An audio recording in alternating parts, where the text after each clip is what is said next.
السلام علیکم ورحمۃ اللہ۔ یہ بہن سر میں درد کی شکایت کر رہی ہیں اور رات کو پیروں میں درد ہے۔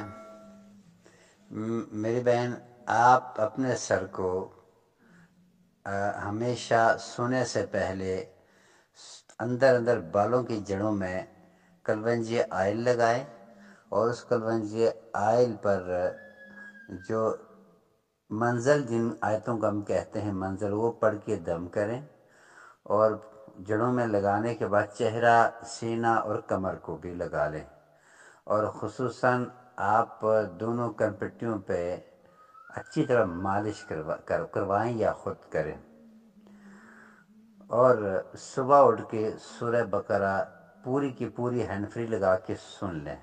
اگر پڑھ سکتی ہو اور پوری کی پوری پڑھ لیں۔ یہ آپ مسلسل شروع کریں، انشاءاللہ چند دنوں کے اندر آپ کی یہ شکایت اللہ کے فضل سے ختم ہو جائے گی۔